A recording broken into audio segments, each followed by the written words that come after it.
Mumbai Indians Punjab Kings మధ్య జరిగిన match ఉర్రూతలూగించింది. ముల్లాన్పూర్లో కావాల్సినంత కిక్కిచ్చింది. హాట్ ఫేవరెట్ గా బరిలో దిగిన ముంబై ఇండియన్స్ ను పంజాబ్ కింగ్స్ వణికించింది. చేజింగ్ లో చుక్కలు చూపించింది. అశుతోష్ శర్మ మెరుపులు పాండ్యాసేనను ఉక్కిరిబిక్కిరి చేశాయి. ఓవైపు వికెట్లు పడినా చేజింగ్ లో పంజాబ్ కింగ్స్ పోరాడిన తీరు హైలైట్ గా నిలిచింది.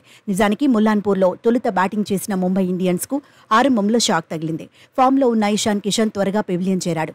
8 బంతుల్లో 8 పరుగులు చేసి అవుట్ అయ్యాడు. ఈ దశలో రోహిత్ శర్మ, సూర్యకుమార్ యాదవ్ ఆత్మవిశ్వాసంతో బ్యాటింగ్ చేశారు. పంజాబ్ కింగ్స్ బౌలర్లను సమర్థంగా ఎదుర్కొన్నారు. స్కోర్ను పెంచేందుకు తమ వంతుగా ప్రయత్నం చేశారు. అయితే రెండో వికెట్కు 81 పరుగులు జోడించాక రోహిత్ శర్మ పెవిలియన్ చేరాడు. క్రీజ్లో ఉన్నంతసేపు హిట్ మ్యాన్ అలరించేందుకు ప్రయత్నించాడు. 25 బంతుల్లో 36 పరుగులు సాధించాడు. సూర్యకుమార్ యాదవ్ మాత్రం రెచ్చిపాడు.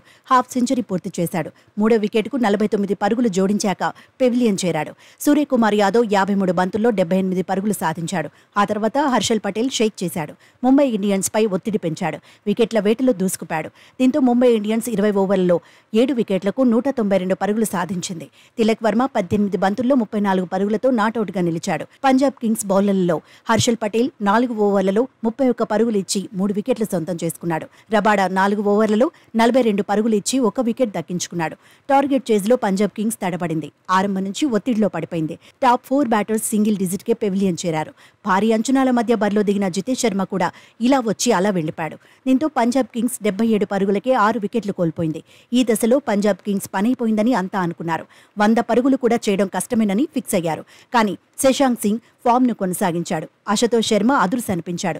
దీంతో మ్యాచ్ మలుపులు తిరిగింది. హర్ప్రీత్, రబాడా సైతం ముంబై ఇండియన్స్ ను భయపెట్టారు. కానీ చివరకు పాండ్యాసేనదే పైచేయి అయింది. మరో 5 బంతులు ఉండగానే పంజాబ్ కింగ్స్ 183 పరుగులకు ఆలౌట్ అయింది. అశుతోష్ శర్మ 28 బంతుల్లో 61 పరుగులు సాధించాడు. శశాంక్ 21 బంతుల్లో 45 పరుగులు చేశాడు. బూమ్రా 4 ఓవర్లలో 21 పరుగులు మాత్రమే ఇచ్చి 3 వికెట్లు తీశాడు. కోయెట్టి కూడా రాణించాడు. 4 ఓవర్లలో 32 పరుగులిచ్చి 3 వికెట్లు దక్కించుకున్నాడు. ఆకాష్ మధ్వాల్, హార్దిక్ పాండ్యా, శ్రేయస్ గోపాల్ ఒక్కో వికెట్ సాధించారు. ముంబై ఇండియన్స్ విజయంలో కీలక పాత్ర పోషించిన బూమ్రాకు player of the match award దక్కింది. మొత్తంగా గెలుపు బాటలో ముంబై ఇండియన్స్ తీన్మార్ ఆడేసింది. 3వ విజయం సాధించింది. పాయింట్ల పట్టికలో 7వ స్థానం చేరింది.